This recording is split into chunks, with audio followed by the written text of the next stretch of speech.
lovaglás azért szép, mert én abban művészetet látok. És hogy nekem ettől egyedülálló ez a sport.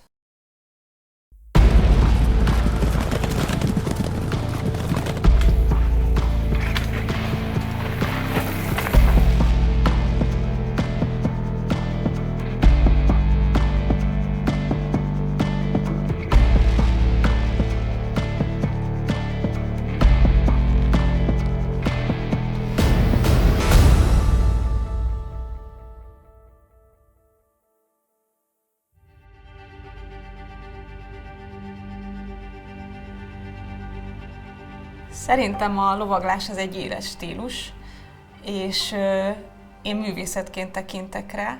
Én 11 éves voltam, amikor először felülhettem egy lóra, és borzasztóan megtetszett.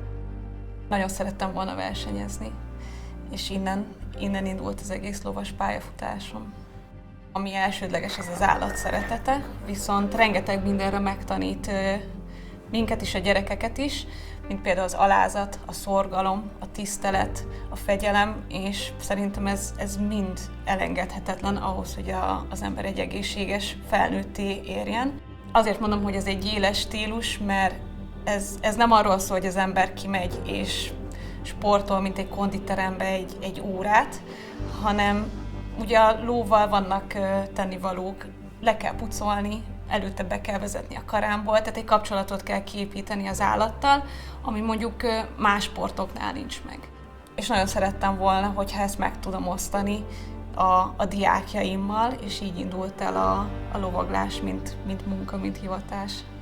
Az egyetem mellett, mint belső építész diák, én nem egy irodában szerettem volna elhelyezkedni, hanem mellette lovardákban dolgoztam, ezzel kerestem meg a zseppénzemet, tehát az egész életemet végigkísérte, mióta az eszemet tudom a lóval való foglalkozás, és ez valahogy magától értetődő volt, hogy nekem ez az utam, ez a hivatásom, mert ez az, amit szenvedéllyel tudok csinálni, és 16 évesen kezdtem el versenyezni.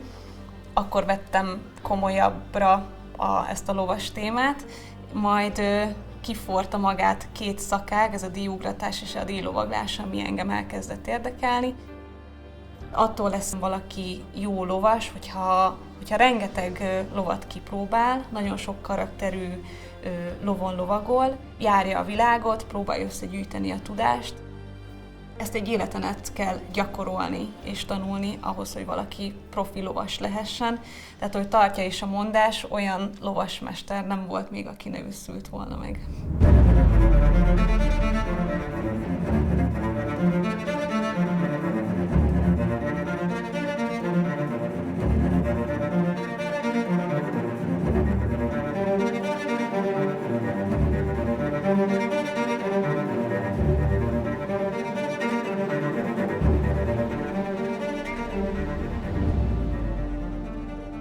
12 évesen ülhettem fel először egy 3 éves méncsikóra, ami még akkor belovagolatlan volt, és nekem már volt akkor a rutinom, hogy ki tudjak képezni egy fiatal lovat, és hogyha nehézségek adódnak, akkor valamelyest fenn is tudok maradni a hátán. És nagyon megtetszett, hogy a belovaglás igazából arról szól, hogy akkor csinálod jól a munkádat, hogyha a ló nem akar ledobni a hátáról. És itt jön megint az, hogy ebben látom a művészetet, hogy hogyan tudsz úgy kapcsolódni a lóval, hogyan tudsz úgy ráérezni az ő gondolataira, az ő kisugárzására, hogy nem akar levetni a hátáról. Ez nyilván nem mindig jön össze, tehát nagyon sokszor vannak kritikus helyzetek, számtalanszor leesik az ember, leporolja magát, visszaül, de pont ez a szépsége. Talán mindenki, aki elkezd lovagolni, először arra vágyik, hogy kilovagolhasson, és azt nagyon fontos tudni, hogy haladó szintű lovasok mehetnek ki csak először terepre, tehát hogy kell egy stabil ülés, hogy az ember az 3 alapjármódban tudjon lovagolni, és nekem is ez volt a vágyam gyerekként, hogy egyedül kimehessek terepre. Nyilván ahhoz azért sokat kellett gyakorolni, eltelt 1-2 év, mire gyerekként engem is kiengedtek a szabadba.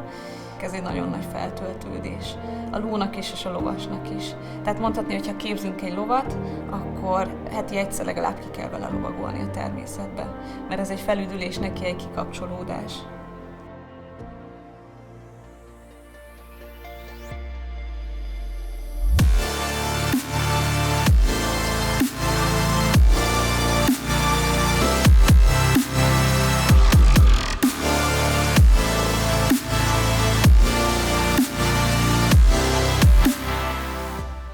A lovaglás egy idő után átformálódik, és az ember gondolatait azt szabadjára tudja ereszteni. A biciklizésen ez nem teljesen így van, hogyha az ember elkezd ugratni a biciklivel, vagy elkezd szakágat választani, mint például a downhill, és nem csak túra jelleggel, vagy enduro jelleggel bringázik, akkor az tud annyira izgalmas lenni, hogy az ember nem tud másra fókuszálni, csak a bringázásra. Régen nem nagyon bicóztak lányok, ez egy teljesen új keletű dolog, vagy divatosnak mondható dolog. Én Gyulán egy bringás társasággal nőttem fel, mindig irigyeltem őket, és én is nagyon szerettem volna biciklizni. Akkor sajnos erre nem volt lehetőség. Én az egyetem alatt vettem meg az első bringámat, akkor kóstoltam bele először a downhillezésbe, a freeride-ba.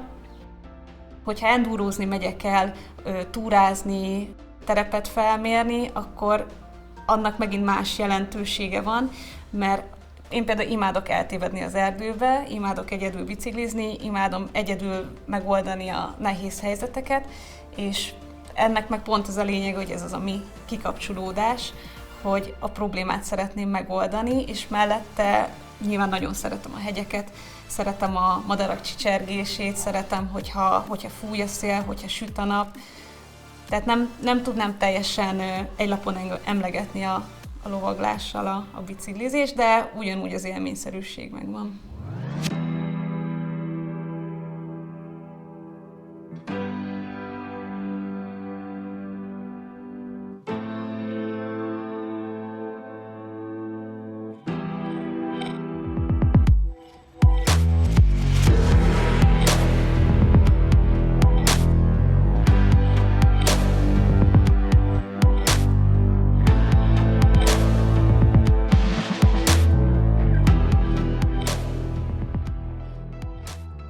A díjlovaglás az, ami szerintem a legművészibb szakág. A lóból egy sportos atlétát kell formálni, ahol nem elegendő az állóképesség vagy az erőnlét, hanem egy flexibilis lovat kell létrehoznunk, ami izmaiban, ízületeiben elengedett, mint egy ilyen sportoló.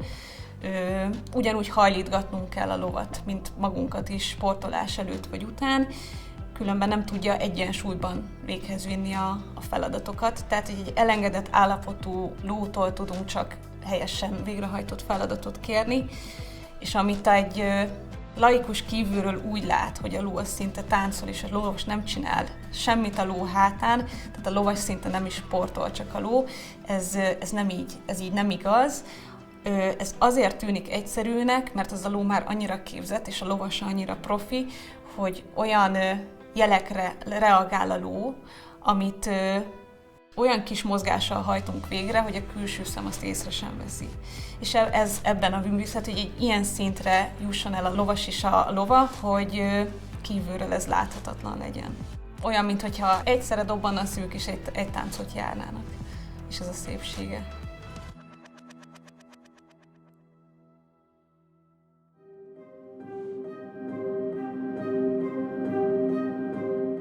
Most az a helyzet, hogy nagyon jó túra útvonalakat lehet találni az országban, viszont hogyha valaki szakáig szerint szeretne egy kicsit fejlődni, ahhoz elengedhetetlen, hogy kimenjen külföldi bikeparkokba, mert nekünk nincsenek legálisan kiépített pályáink, nincsen infrastruktúra, nincsen felvonó. Az országban erre túl sok lehetőség nincs. Van egy-két hely, ahol megtűrnek minket, de talán úgy lehetne javítani a helyzeten, hogyha célzottan egy helyet kiépítenének a bringásoknak, ahol mindenféle akadály nélkül tudnának gyakorolni.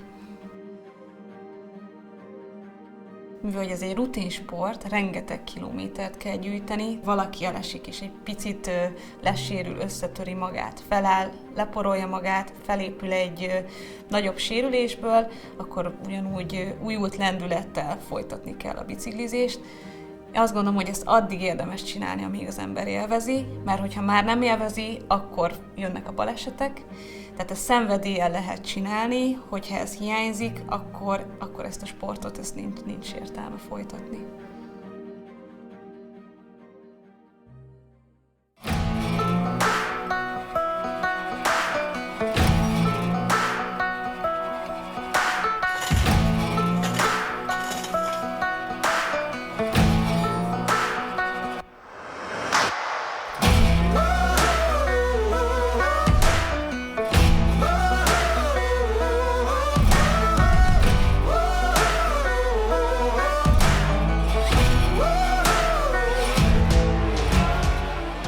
A természet közelsége az teljesen azonos a két sportban. Hogyha mélyebben belemennék, például a lóval való ugratás és a bicóval való ugratás között is vannak hasonló vonások. Azért van közte némi különbség, a biciklit nekünk kell irányítani a levegőben, hogyha ez másképp történik, abból általában baleset szokott lenni.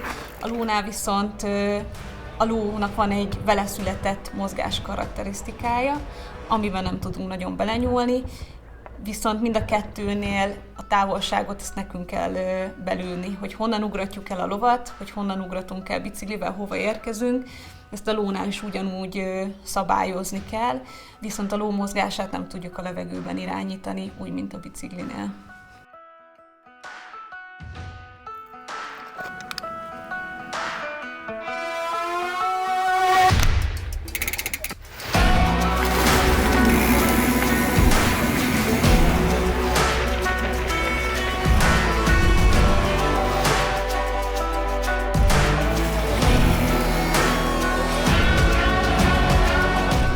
Én azt gondolom, hogy ahhoz, hogy valaki profi legyen, a legfontosabb a szorgalom és az alázat.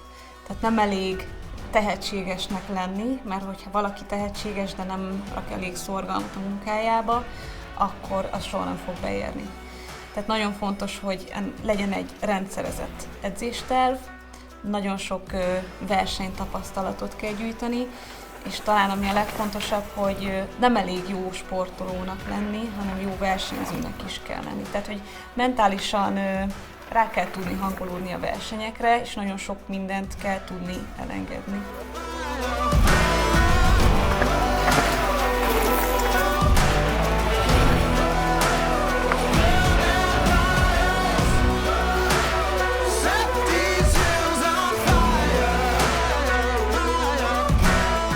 Vince Lizi vagyok, lókiképző és lovasedző és megrögzött bringás.